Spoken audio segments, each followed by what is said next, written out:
Good morning guys, may naayos ako dito na amplifier Kevlar. Ang sira niya ay walang sound, ayaw mag-relay ito. Ito yung mga sira na troubleshoot ko na.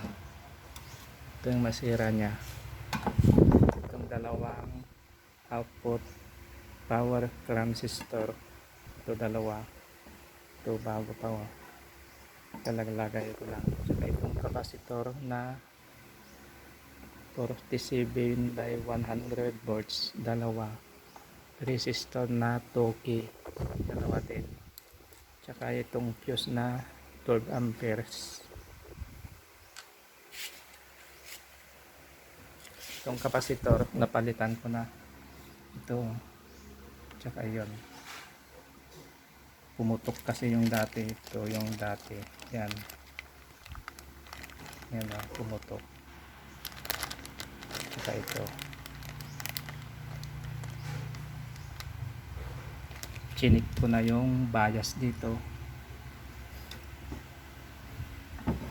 kanina. Dito sa base emitter 0.5 to 0.7, i-check natin yung bias nya. Ito guys, i-check natin yung bias, pero huwag nyo munang ilagay ang mga itong transistor nya, kasi pag nilagay nyo ito, pag hindi tama yung bias nya, masisira ang mga ito. Check natin yung bias. Naisaksak ko na, power switch on natin.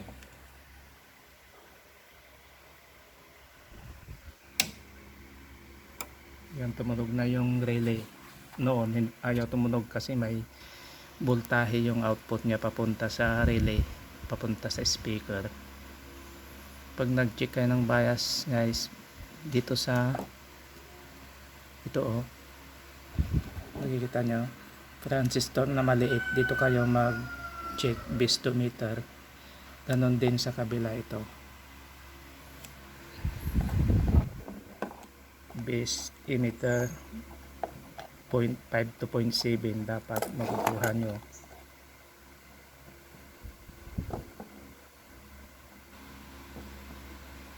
Yan, nakukuha ko 0.6, 0.65 base emitter. Pwede din dito base emitter.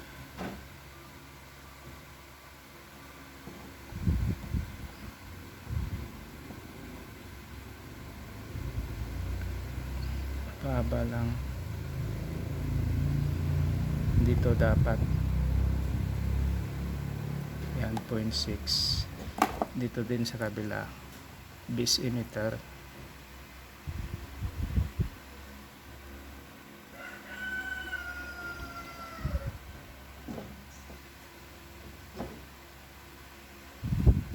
Yan, 0.6.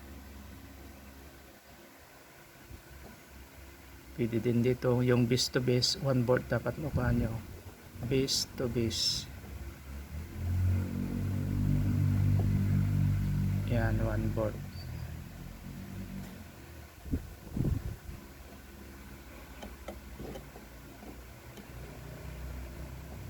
Base to base, base to base din dito, 1 volt din.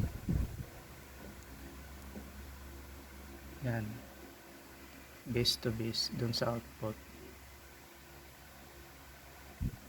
1 volt dapat. Pag sa base to meter 0.5 to 0.7, check din natin dito base to base, 1 volt.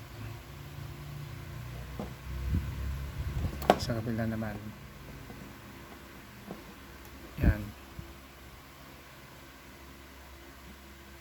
Okay guys, ilagay ko muna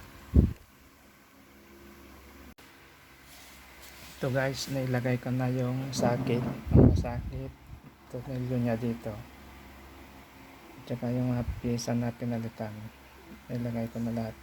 Testing na natin. Speaker na ilagay ko na, saksak ko.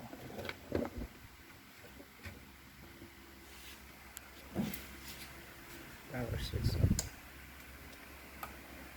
Yan, nag-relay na. Testing natin sa USB.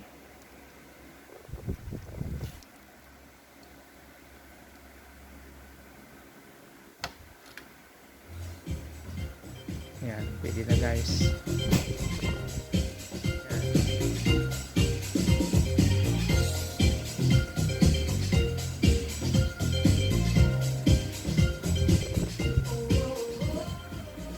Pahinaan ko na baka ma-copyright tayo.